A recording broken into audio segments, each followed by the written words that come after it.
Avez-vous déjà eu le sentiment qu'il y avait quelque chose de différent en vous, quelque chose que personne ne voit, mais qui crie à l'intérieur? Comme s'il y avait un appel silencieux qui vous tirait dans une direction que vous ne pouvez même pas expliquer?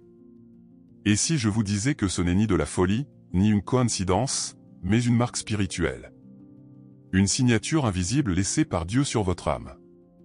Carl Jung, l'un des plus grands penseurs de la psychologie des profondeurs, l'avait déjà souligné sans utiliser ces mots exacts: certains d'entre nous portent des archétypes spirituels uniques, signes d'un éveil profond et d'une mission de vie qui ne peuvent être révélés que de l'intérieur. Ce sont les élus. Mais tous les élus ne se ressemblent pas, il en existe différents types, avec des blessures différentes, des dons spécifiques et des chemins secrets. Et le plus curieux, tout cela pourrait déjà vous arriver, sans même que vous ne vous en rendiez compte. Avant de plonger dans cet univers de connaissance de soi, je vous invite à vous abonner à la chaîne, à l'aimer et à activer les notifications. Ainsi, vous serez toujours connecté à du contenu inspirant et transformateur. Rejoignez-nous. Dans cette vidéo, vous rencontrerez cet type d'élus qui marchent parmi nous, certains silencieux, d'autres explosifs, certains qui guérissent avec leur regard, d'autres qui défient le monde avec leurs mots. Nous vous dévoilerons les signes, les épreuves, les dons cachés, et surtout, ce que Jung savait déjà de vous, avant même que vous ne compreniez ce que vous ressentiez. Mais attention, comprendre cela peut changer la façon dont vous voyez votre propre vie. Parce qu'une fois que vous vous reconnaissez comme une âme choisie, il n'y a aucun moyen de revenir à qui vous étiez avant. Il existe une douleur qui ne paralyse pas, elle réveille. Le prophète blessé est l'élu qui, dès son plus jeune âge, presque son histoire est plus complexe que ce que l'œil ordinaire peut percevoir. Il a connu le rejet spirituel, la violence psychologique, des visions intérieures, et tout cela n'a pas été vain. Ce qui semblait être une punition était en réalité une spiritualité déguisée.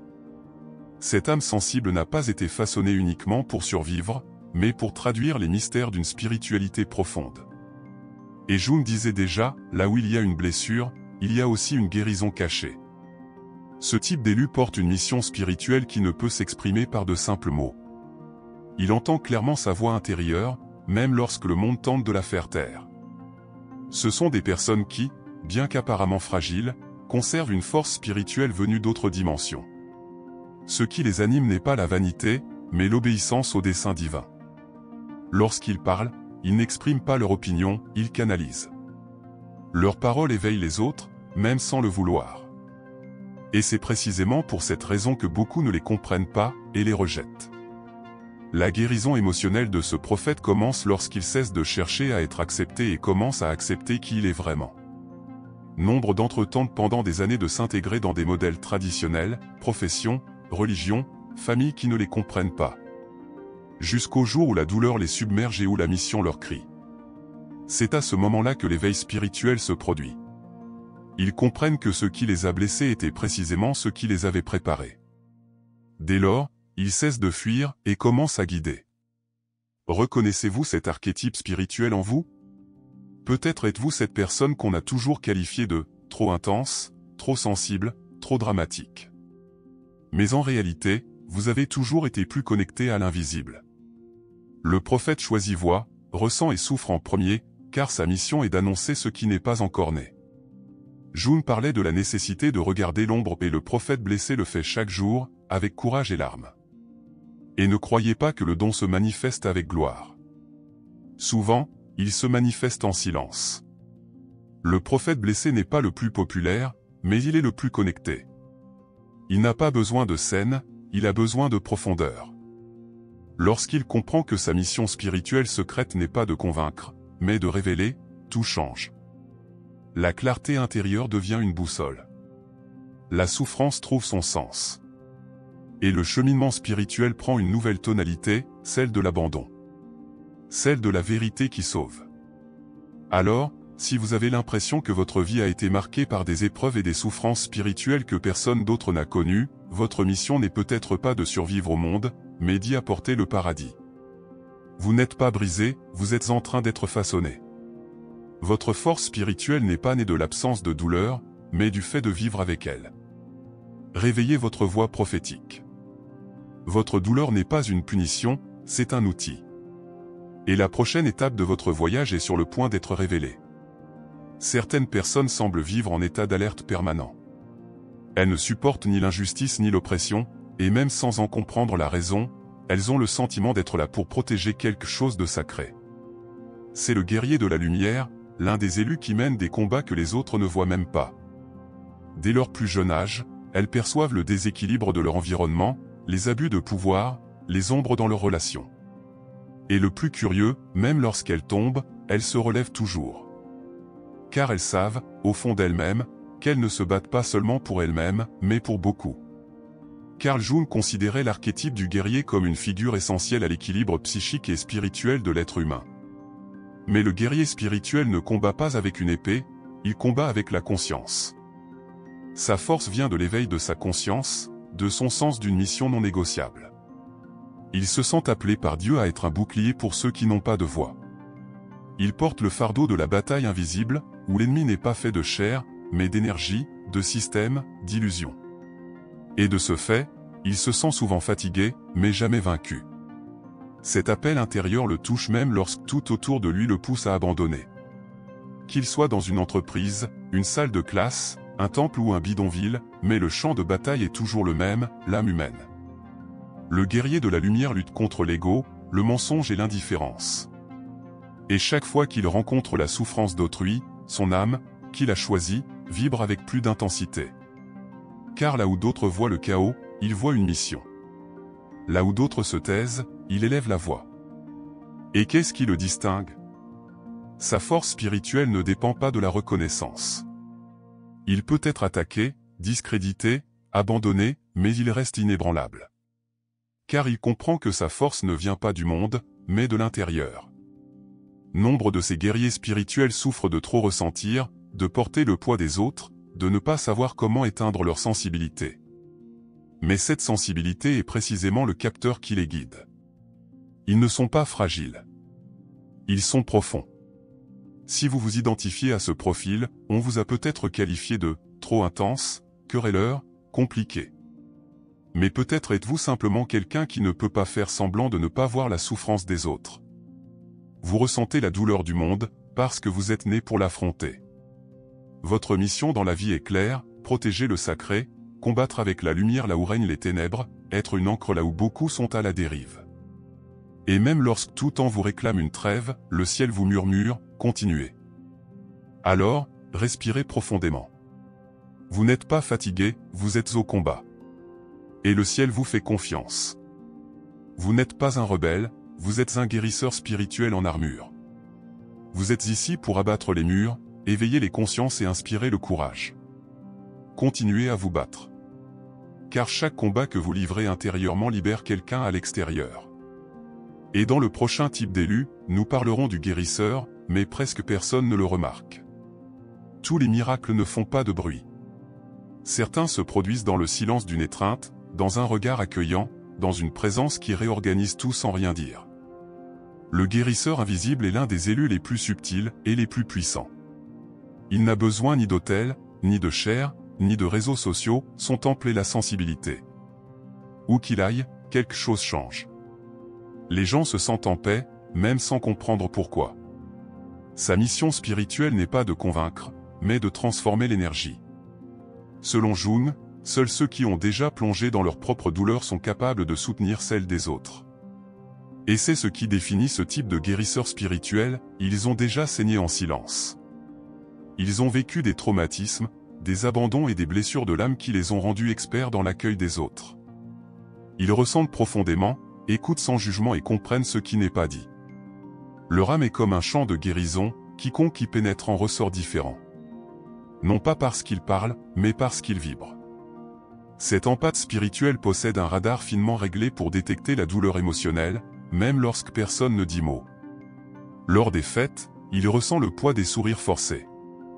Lors des rendez-vous, il remarque les cœurs absents.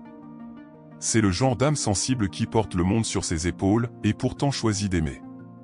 Sa mission d'âme est de restaurer, d'apaiser, d'harmoniser. Il a choisi de ne pas être vu, mais ressenti. Son œuvre est profonde, et souvent, invisible. Mais ne vous y trompez pas, ce type de mission est aussi douloureux. Le guérisseur invisible est rarement reconnu. Les gens qui le côtoient se portent mieux et pensent que c'est une coïncidence. Il porte en lui une fatigue existentielle, comme s'il s'occupait constamment de la douleur des autres. C'est pourquoi nombre de ces élus vivent isolés, avec le sentiment que personne ne les comprend. Et cela les conduit, tôt ou tard, à l'éveil spirituel, où ils comprennent qu'ils ne sont pas là pour être vus, mais pour être des instruments. Si vous vous identifiez à cet archétype, vous l'avez peut-être remarqué, vous attirez les confessions. Les gens se confient à vous sans crier gare. Enfants, animaux, même des inconnus, tout le monde semble vous faire confiance. Ce n'est pas un hasard. C'est parce que votre énergie porte en elle le baume du ciel. Et même sans diplôme, poste ou étiquette, vous avez guéri plus de personnes que vous ne pouvez l'imaginer. Votre appel intérieur est silencieux, mais sacré. Ne le sous-estimez pas. Nul besoin de faire du bruit pour avoir un impact. Le monde a besoin de guerriers, mais aussi de mains qui guérissent sans rien demander en retour. Et si vous êtes ce canal, rappelez-vous, le don que vous portez n'a peut-être pas de scène, mais il a un but. Et ce but est divin. Votre présence est guérisseuse. Votre mission est restauratrice. Et dans le prochain type d'élu, nous rencontrerons celui qui, au lieu de s'adapter, a choisi de se détacher. Avez-vous déjà eu l'impression que tout autour de vous était mauvais, mais que personne ne semblait le remarquer? Que les règles qu'on vous a inculquées depuis l'enfance n'avaient aucun sens pour votre âme? Alors, peut-être êtes-vous un rebelle spirituel, un type rare et nécessaire d'élu. Il n'est pas venu pour répéter des discours, mais pour affronter les structures. Dès son plus jeune âge, il remarque les failles des systèmes, des religions, des familles, et cela le perturbe profondément. Sa mission est de briser ce qui est corrompu et de faire place à la nouveauté. Et cela, bien sûr, a un prix. Carl Jung disait que, ceux qui regardent vers l'extérieur rêvent, mais ceux qui regardent vers l'intérieur s'éveillent. Et c'est précisément cet éveil spirituel qui transforme le rebelle en messager de vérité. Il refuse le réconfort du mensonge. Il ne supporte pas de faire semblant, de se taire, de faire semblant. C'est pourquoi beaucoup le qualifient de problématique, de rebelle, de difficile. Mais il est, en vérité, un prophète élu qui a eu l'audace d'écouter sa voix intérieure et de dire « ce n'est pas bien ». Il ne brise pas l'ego, il brise la conscience. Ce type d'élu traverse d'intenses épreuves spirituelles. Il est rejeté par sa famille, incompris par les chefs religieux et discrédité par les autorités. Pourtant, il ne renonce pas.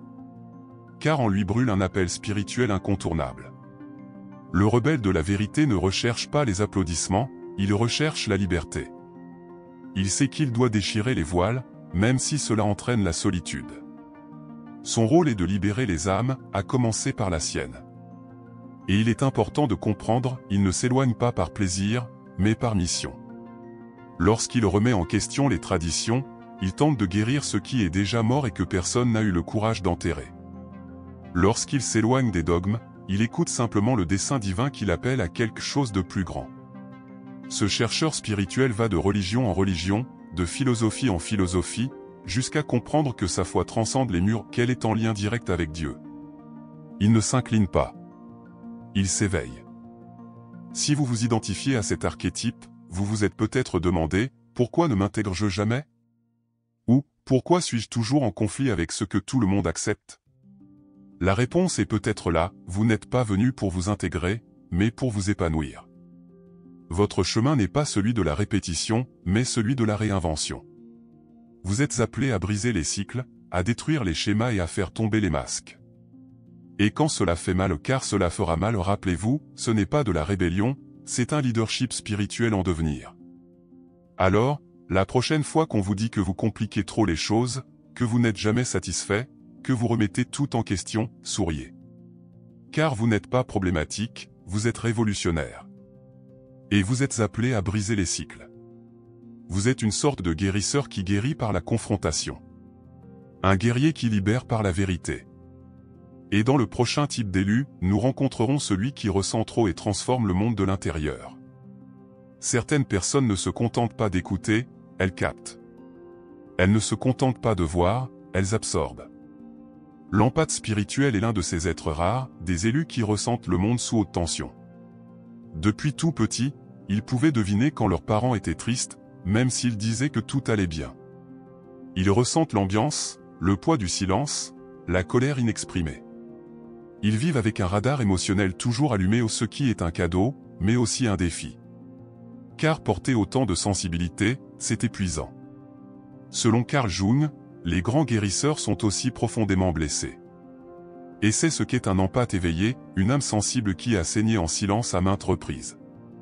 Mais lorsqu'il s'éveille, il réalise que sa sensibilité n'est pas une faiblesse, mais un outil. Il n'est pas là uniquement pour ressentir. Il est là pour transformer.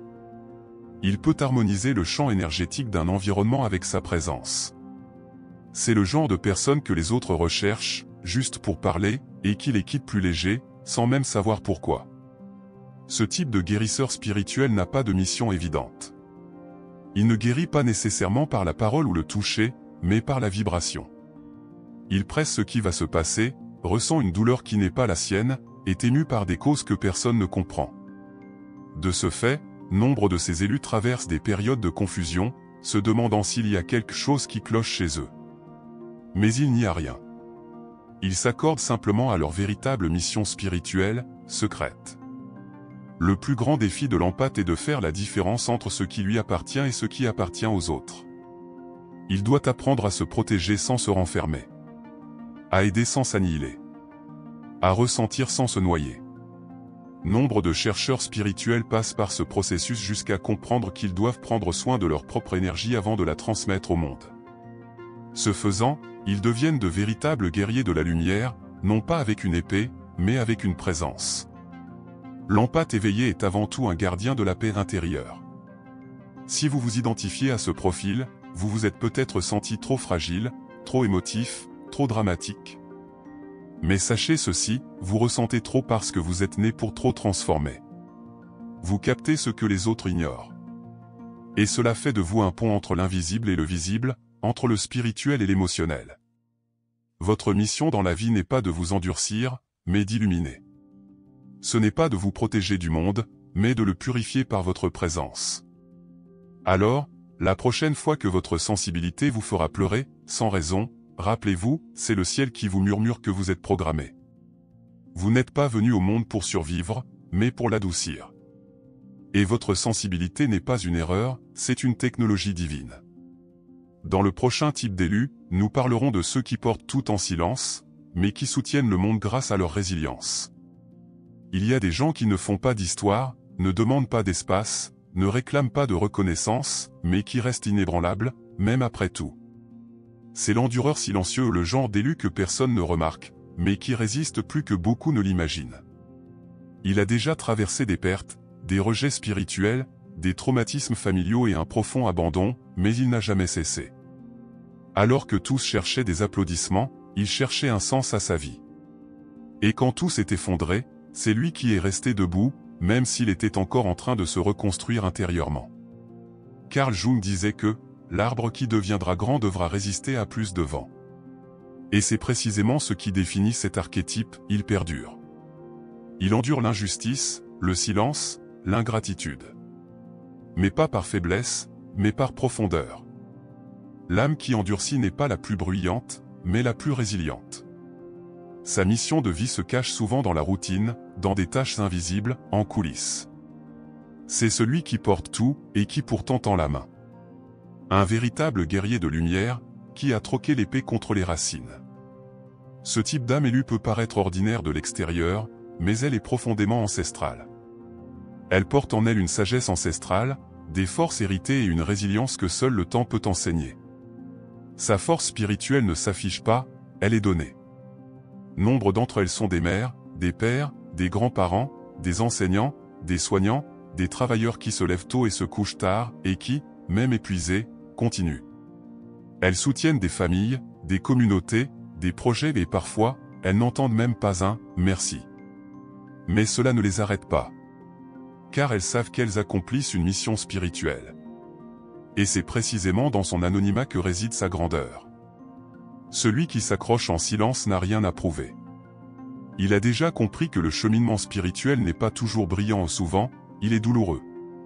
Mais il y va quand même. Les blessures de son âme ne l'affaiblissent pas, elles le guident. Chaque cicatrice est une carte. Chaque chute, une instruction. Il ne se plaint pas, il transforme. Il n'exige rien, il soutient. Il est celui qui construit des fondations solides pour que d'autres puissent avancer. Si vous vous reconnaissez dans ce profil, vous avez peut-être pensé que votre vie était injuste, que personne n'appréciait ce que vous faisiez, que vous étiez invisible. Mais je vous le dis, Dieu vous observe. Et le ciel vous fait confiance.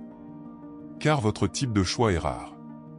Vous n'avez pas été appelé à briller, mais à établir. À être une racine, pas une feuille.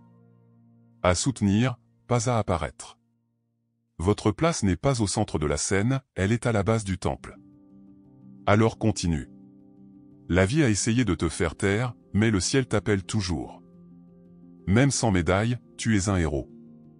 Même sans applaudissements, tu es un pilier. Et même dans le silence, tu es un phare. Dans le prochain type d'élu, nous parlerons de ceux qui ne cessent de chercher, car leur âme est avide de sens. Il y a des gens qui ne se satisfont jamais de réponses toutes faites. Ils écoutent une explication et continuent de poser des questions. C'est l'éternel chercheur, une espèce rare d'élus qui ne supporte pas la superficialité. Il a une soif sacrée au non pas de nourriture ou de statut, mais de sens. Dès son plus jeune âge, il sent que le monde a des facettes cachées et qu'il existe quelque chose de plus grand que tout ce qu'on lui a enseigné. Son appel intérieur est constant, découvrir ce qui se cache derrière la réalité apparente. Carl Jung croyait que la quête de soi ou l'accomplissement de l'âme était le but humain le plus élevé. Et le chercheur spirituel incarne exactement cela. Il ne recherche pas la célébrité, mais la profondeur. Il ne veut pas suivre une doctrine, mais éveiller sa conscience. C'est pourquoi il se plonge dans les livres, les études, les religions, les cultures, les philosophies. Un jour, il lit la Bible, le lendemain, il explore le Tao, et le lendemain, il médite sur les lettres de Jung. Non pas par doute, mais parfois en quelque chose qui n'a pas encore de nom. Ce genre d'élu ne s'arrête jamais. Il a le sentiment que la vie est trop courte pour rester enfermé dans des cases. C'est pourquoi on le qualifie souvent d'inconstant, de confus, d'exagéré. Mais au fond, il n'est qu'un homme qui essaie de reconstituer un puzzle cosmique. Il a le sentiment d'avoir une mission spirituelle secrète qui ne se révélera qu'une fois les pièces rassemblées. Et chaque lecture, chaque conversation, chaque expérience est une pièce qui s'intègre à sa carte spirituelle. Il construit quelque chose d'invisible, mais d'éternel. La profonde spiritualité du chercheur n'est pas faite de certitude, mais de révélation. Il a une oreille fine pour la voix intérieure, qui le guide même lorsque le monde lui dit le contraire. Et il le sait, la vérité n'est jamais définitive. Elle est en perpétuel changement, tout comme lui. C'est pourquoi le chercheur éternel ne s'attache pas aux leaders, aux gourous ou aux traditions, il respecte tout le monde, mais n'idolâtre personne.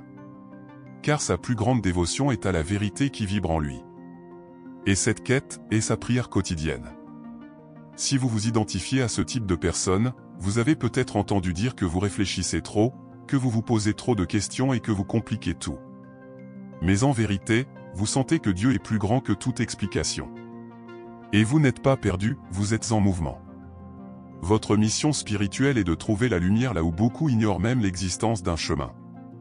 Vous êtes un phare au milieu du chaos. Vous n'avez pas besoin d'avoir toujours raison, vous devez chercher sans cesse. Car votre quête est déjà un service, une guérison, une mission. Alors continuez. Lisez davantage, posez davantage de questions, explorez davantage. Car vous n'êtes pas perdu, vous êtes en mission de révélation. Et plus vous cherchez, plus vous inspirez de personnes à le faire aussi. Votre transformation intérieure n'est pas seulement la vôtre, elle illumine des générations. Et maintenant que vous connaissez les 7 types d'élus, vous êtes peut-être plus près de découvrir qui êtes-vous dans ce voyage spirituel? Avez-vous remarqué? Chacun de ces 7 types d'élus porte en lui non seulement une mission, mais aussi un combat intérieur. Et peut-être qu'en écoutant, votre cœur a raté un battement dans l'un d'entre eux ou dans plusieurs. Ce n'est pas une coïncidence. Quand l'esprit reconnaît la vérité, il réagit. Et quand vous comprenez le dessein divin derrière votre douleur, votre sensibilité, votre force, la vie prend un autre sens. Rien de ce que vous avez vécu n'a été vain. Vous n'êtes pas ici par hasard. Il y a un appel spirituel qui résonne en vous et l'ignorer peut être la chose la plus douloureuse. Il est maintenant temps de regarder à l'intérieur et de vous demander: lequel de ces archétypes spirituels vit en moi? Suis-je la voix qui naît de la douleur? La présence qui guérit? L'âme qui confronte? L'esprit qui cherche? Plus que de trouver des réponses, l'important est d'accepter ce que vous ressentez. Votre cheminement spirituel n'a pas besoin de ressembler à celui de quelqu'un d'autre, il doit simplement être fidèle à vous-même. Et si vous êtes arrivé jusqu'ici, quelque chose bouge déjà dans votre âme. Avant de conclure, je vous invite, si ce contenu a touché votre esprit de quelque manière que ce soit, abonnez-vous à la chaîne, activez les notifications et laissez votre like. Ici, chaque vidéo est un rappel que vous n'êtes pas seul sur cette route. Chaque jour, de nouveaux messages sont plantés comme des graines. Des graines qui, un jour, pourraient fleurir exactement là où ça fait le plus mal.